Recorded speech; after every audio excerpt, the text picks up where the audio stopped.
الحمد لله نحمده ونستعينه ونستغفره ونعوذ بالله من شرور أنفسنا ومن سيئات أعمالنا من يهده الله فلا مضل له ومن يضلل فلا هادي له وأشهد أن لا إله إلا الله وحده لا شريك له وأشهد أن محمدًا عبده ورسوله أما بعد فإن خير الحديث كتاب الله وخير الهدي هدي محمد صلى الله عليه وسلم وشر الأمور محدثاتها وكل محدثة بدعة وكل بدعة ضلالة وكل ضلالة في النار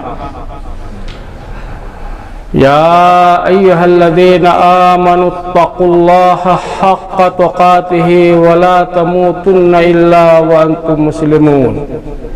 يا أيها الناس اتقوا ربكم الذي خلقكم من نفس واحدة وخلق منها زوجها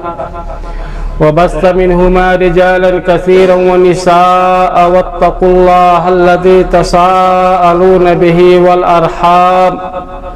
إن الله كان عليكم رقيبا يا أيها الذين آمنوا اتقوا الله وقولوا قولا سديدا يصلح لكم أعمالكم ويغفر لكم ذنوبكم ومن يطع الله ورسوله فقد فاز فوزا عظيما وقال الله تبارك وتعالى في كتابه المجيد بسم الله الرحمن الرحيم لقد جاءكم رسول من أنفسكم عزيز عليه ما عنتم حريص عليكم بالمؤمنين رؤوف رحيم جملہ حمد و ثنا اللہ تبارک و تعالیٰ کے لیے ہم بیان کرتے ہیں جو ذات باری تعالیٰ کے لیے لائق اور زیبا ہے،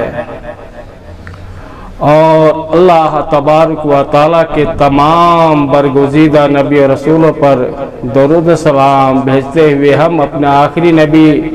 حضرت محمد مصطفیٰ صلی اللہ علیہ وسلم کے اوپر بے شمار اور انگنت درود و سلام بھیجتے ہیں۔ اللہم صلی علی محمد وعلی آل محمد کما صلیت علی ابراہیم وعلی آل ابراہیم انک حمید مجید۔ اللہم بارک علی محمد وعلی آل محمد کما بارکت علی ابراہیم وعلی آل ابراہیم انک حمید مجید۔ برادران اسلام، خطبہ مسنونہ کے بعد جو آیت تلاوت کی گئی، اس آیت کریمہ کے اندر اللہ تبارک و تعالیٰ نے ہمارے نبی حضرت محمد مصطفیٰ صلی اللہ علیہ وسلم کی 4 اہم صفات بیان کیے ہیں۔ پہلی صفت کہ آپ صلی اللہ علیہ وسلم بشر تھے، آپ صلی اللہ علیہ وسلم بشر ہیں، اور اس تعلق سے گزشتہ جمعہ کے اندر تفصیلی گفتگو میں نے کیا تھا، اور اسی ضمن میں نبی کریم صلی اللہ علیہ وسلم کی دوسری اہم صفت جو اس آیت کریمہ کے اندر بیان کی گئی ہے کہ آپ صلی اللہ علیہ وسلم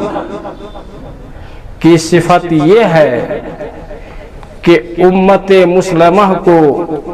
کسی بھی تکلیف اور مصیبت میں ڈالنا نہیں چاہتے۔ آپ صلی اللہ علیہ وسلم کو امت کی تکلیف والا کام بہت ہی گراں گزرتا تھا۔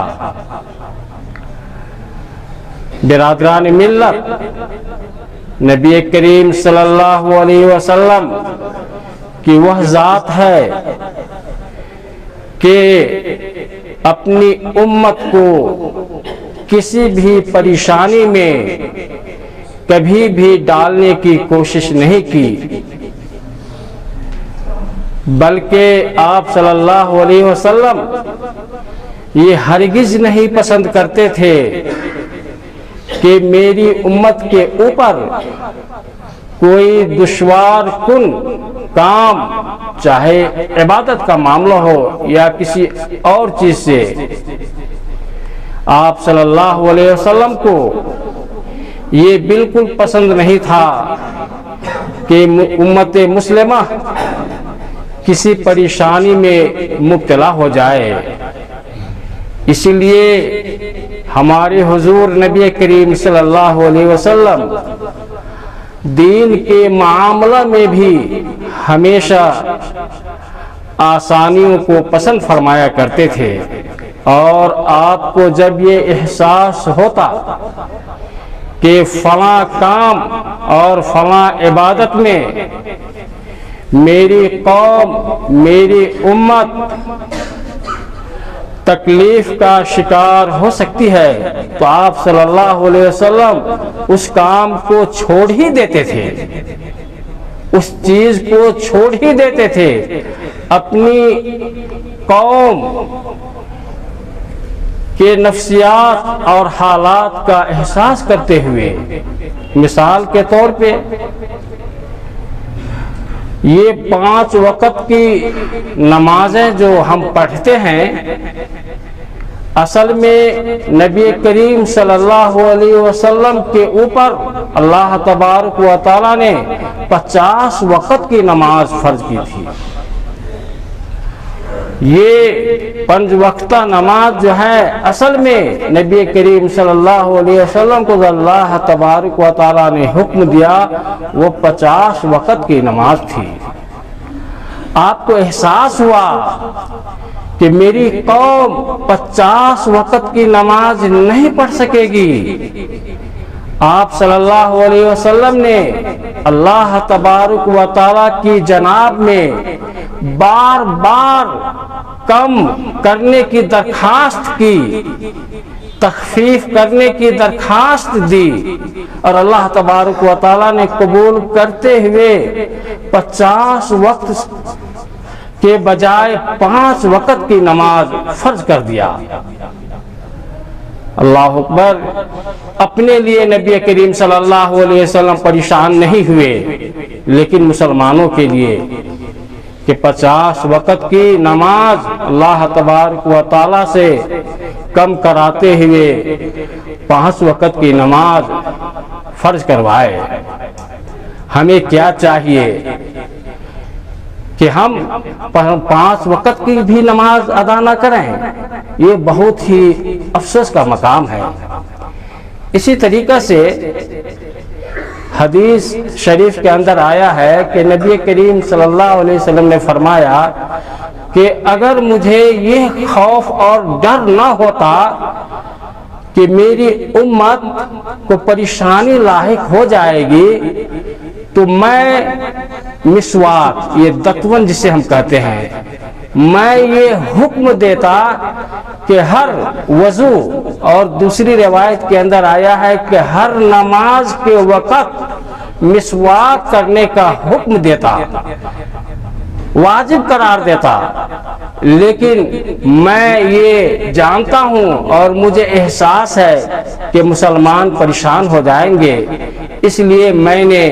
حکم نہیں دیا۔ تو نبی کریم صلی اللہ علیہ وسلم امت مسلمہ کو عبادات کے معاملہ میں بھی پریشانیوں کو نہیں پسند فرماتے تھے۔ برادران ملت، یقیناً ہمارا دین، دین حنیف، دین اسلام بہت ہی آسان دین ہے۔ اس کے اندر کسی قسم کی تکلف نہیں ہے، کسی قسم کی دشواری نہیں ہے۔ دشواری آدمی نے اپنی طرف سے مول لے لی ہے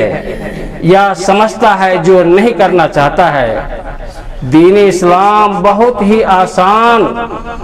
اور میسر دین ہے۔ نبی کریم صلی اللہ علیہ وسلم نے ارشاد فرمایا، احب الادیان الی اللہ الحنیفیۃ السمحا، کہ اللہ تبارک و تعالی کو سب سے زیادہ محبوب اور پسندیدہ دین دین حنیف، یہ دین اسلام ہے جو بہت ہی آسان ہے۔ بخاری اور مسلم کی روایت ہے کہ نبی کریم صلی اللہ علیہ وسلم نے ارشاد فرمایا، ان الدین یسر ولن یشاد الدین احد الا غلبہ فسددوا وقاربوا وابشروا واستعینوا بالغدوۃ والروحۃ وشیء من الدلجۃ، کہ دین بہت ہی آسان ہے، البتہ جو شخص دین اسلام میں تکلف سے کام لے یا کسی بھی عبادت کو اپنی طاقت سے بڑھ کر کرنے کی کوشش کرے تو دین غالب آ جائے گا۔ اس لیے آپ نے حکم دیا کہ عبادت، کوئی بھی عبادت اپنی طاقت سے بڑھ کر، اپنی وسعت سے بڑھ کر کرنے کی کوشش نہ کرو، مایانہ روی اختیار کرو، بیچ والا راستہ اختیار کرو، اور اگر کوئی بھی عبادت تم مکمل طور پہ ادا نہیں کر سکتے ہو تو قریب کرنے کی کوشش کرو، اور ہر عبادت پر اللہ تبارک و تعالی سے اجر و ثواب کی امید رکھو، اور صبح کے وقت، شام کے وقت اور رات کے آخری حصہ میں عبادت کر کے، کچھ بھی عبادت کر کے اللہ تبارک و تعالی سے مدد طلب کرو۔ تو بھائیو اور بزرگوں، نبی کریم صلی اللہ علیہ وسلم نے عبادت کے معاملہ میں بھی، چاہے جو بھی عبادت ہو، اپنے آپ کے اوپر بوجھ رکھنے یا طاقت سے بڑھ کر عبادت کرنے کی کوشش کرنے سے مسلمان کو منع فرمایا ہے کہ میانہ روی عبادت کے اندر بھی اختیار کرو۔ اسی طریقے سے نبی کریم صلی اللہ علیہ وسلم جب حضرت معاذ بن جبل رضی اللہ تعالی عنہ اور حضرت ابو موسیٰ اشعری رضی اللہ تعالی عنہ، ان دونوں صحابی جلیل کو ملک یمن کی طرف روانہ کیے اسلامی دعوت کی خاطر، تو آپ صلی اللہ علیہ وسلم نے انہیں بہترین تعلیم دی اور تاکیدی حکم دیتے ہوئے فرمایا، یسرا ولا تعسرا، بشرا ولا تنفرا، وتطاوعا ولا تختلفا، کہ یاد رکھو تم ملک یمن جا رہے ہو، وہاں جا کر لوگوں کے اندر آسانی پیدا کرنا، کسی کے اوپر سختی نہ کرنا، اور تم دونوں مل جل کر کے کام کرنا اور کبھی اختلاف نہ کرنا۔ یہ چھوٹی سی حدیث ہے، لیکن نبی کریم صلی اللہ علیہ وسلم نے کتنی بڑی تعلیم دی ہے کہ ہمیشہ آسانی کا خیال رکھنا، لوگوں کو دین اسلام سے نفرت نہ دلانا، کسی بھی معاملہ میں سختی نہ کرنا اور مل جل کر کام کرنا۔ معلوم ہوا کہ ہم کوئی اجتماعی کام کریں اور ہمارے ساتھ چند ایک احباب ہیں، تو جس جذبہ کے تحت وہ کام کرنے کا ہم نے آغاز کیا ہے کہ متحد ہو کر کے کریں گے تو ضروری ہے کہ آپسی اتحاد قائم رکھتے ہوئے اس کام کو انجام دینے کی آدمی کوشش کرے۔ ایسا نہ ہو کہ کام کا آغاز کیا اور بعد میں جا کر اختلاف کر دیا تو بھائی اور بزرگوں وہ کام اور وہ پروگرام اپنے انجام کو نہیں پہنچ پاتا اور وہ کام ختم ہو جاتا اور لوگ بھی تتر بتر اور انتشار کے شکار ہو جاتے ہیں۔ تو بھائی اور بزرگوں، جب نبی کریم صلی اللہ علیہ وسلم نے دین کے معاملہ میں آسانی اختیار کرنے اور آسانی پیدا کرنے کا حکم دیا ہے تو دنیاوی معاملات میں زیادہ سے زیادہ آدمی آسانی پیدا کرے۔ وہ لوگ جو قوم و ملت کے درد اپنے دلوں کے اندر رکھتے ہیں اور ان کے پاس قوم کے مسائل پیش آتے ہیں، اگرچہ وہ مسئلہ وہ کام سنگین ہوتا ہے لیکن وہ آدمی جو اس مسئلہ کو حل کرنا چاہتے ہیں تو چاہیے کہ وہ سنگین کام اور سخت کام جو عام طور پہ لوگوں کی نظر میں ہے، چاہیے کہ اپنی چالاکی، اپنی بصیرت اور اپنی دور اندیشی یا اپنے عقل کا استعمال کرتے ہوئے اس کام کو تو یا فوری طور پر لوگوں کے سامنے آسان بنا کر کے پیش کرے اور بہت ہی آسان طریقے سے قومی اور ملی مسائل کو بھی حل کرنے کی کوشش کرے۔ جب دین کے اندر ہمیں شریعت نے روکا ہے کہ ہم تکلف سے کام نہ لیں، عبادات کے اندر دشواریوں کو نہ لائیں، تو دنیاوی امور یا جو مسائل پیدا ہوتے رہتے ہیں انہیں ہم خواہ مخواہ کیوں الجھانے کی کوشش کریں گے اور انہیں سخت بنانے کی کوشش کریں۔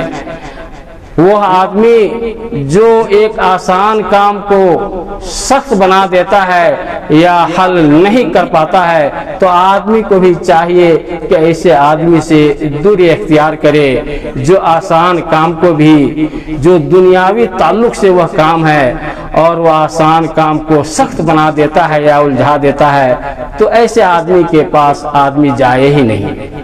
برادران ملت، اسی طریقہ سے نبی کریم صلی اللہ علیہ وسلم کی تیسری صفت اس آیت کریمہ کے اندر بیان کی گئی ہے کہ آپ صلی اللہ علیہ وسلم دنیاوی اور اخروی فائدے کے لیے آپ صلی اللہ علیہ وسلم صرف مسلمانوں ہی نہیں بلکہ تمام بنی نوع انسان کی ہدایت کے لیے خواہاں تھے۔ نبی کریم صلی اللہ علیہ وسلم کے دل کے اندر یہ خواہش ہوتی تھی کہ کوئی بھی آدمی جہنم میں نہ جائے، جنتی ہو جائے، جنت میں چلا جائے، یہ آپ صلی اللہ علیہ وسلم کی کوشش ہوتی تھی اور آپ صلی اللہ علیہ وسلم کا یہی ارادہ تھا۔ اس لیے آپ صلی اللہ علیہ وسلم ہمہ وقت یہ چاہتے کہ آدمی راہ ہدایت اختیار کر لے اور جنتی بن جائے۔ صحیح بخاری کی روایت ہے کہ نبی کریم صلی اللہ علیہ وسلم نے ارشاد فرمایا کہ میری اور لوگوں کی مثال اس آدمی کی طرح ہے کہ وہ آدمی رات کے اندھیرے میں آگ جلایا اور آگ جلاتے ہی یہ چھوٹے چھوٹے کیڑے اور مکوڑے جو ہوتے ہیں آگ کی روشنی دیکھتے ہی اس آگ میں گرنے اور کودنے لگتے ہیں۔ وہ آگ جلانے والا آدمی ترس کھاتا ہے ان چھوٹے کیڑوں کے اوپر، چنانچہ اپنی طاقت کے مطابق وہ ایک ایک کیڑے کو آگ سے بچانا چاہتا ہے، لیکن وہ کیڑے اور مکوڑے اور پتنگے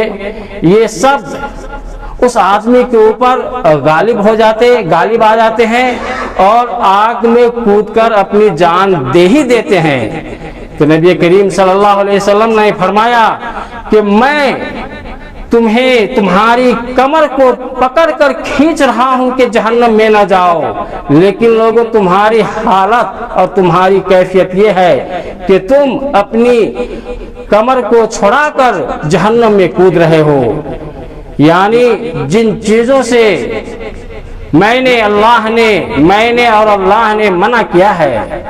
ان چیزوں کو کرتے ہوئے جہنم میں جاتے ہو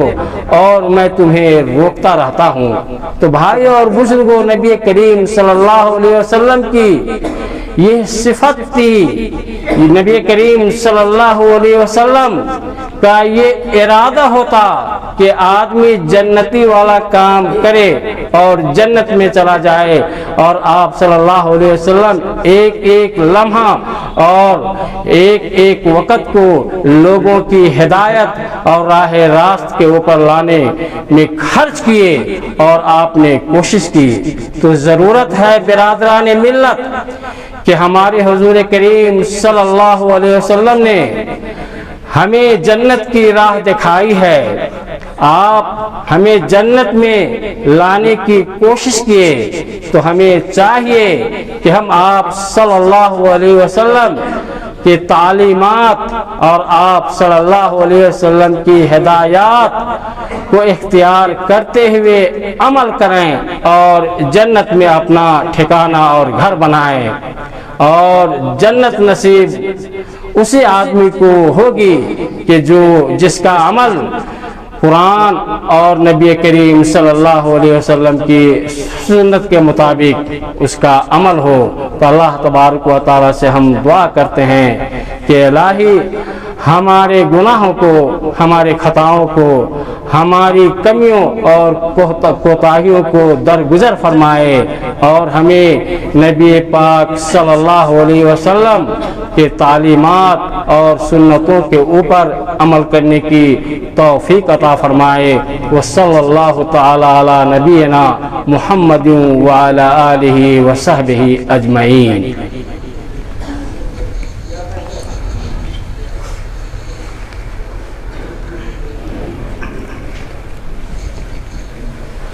الحمد لله نحمده ونستعينه ونستغفره ونعوذ بالله من شرور أنفسنا ومن سيئات أعمالنا، من يهده الله فلا مضل له ومن يضلل فلا هادي له، وأشهد أن لا إله إلا الله وحده لا شريك له، وأشهد أن محمدا عبده ورسوله، أما بعد، إن الله وملائكته يصلون على النبي يا أيها الذين آمنوا صلوا عليه وسلموا تسليما، اللهم صل على محمد وعلى آل محمد كما صليت على إبراهيم وعلى آل إبراهيم إنك حميد مجيد،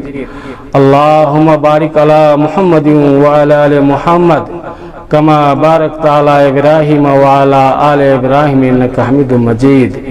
عباد اللہ رحمكم اللہ، ان اللہ یأمر بالعدل والإحسان وإیتاء ذی القربى وینہی عن الفحشاء والمنکر والبغی یعظکم لعلکم تذکرون، اذکروا اللہ یذکرکم وادعوہ یستجب لکم ولذکر اللہ تعالی اعلی و اہم۔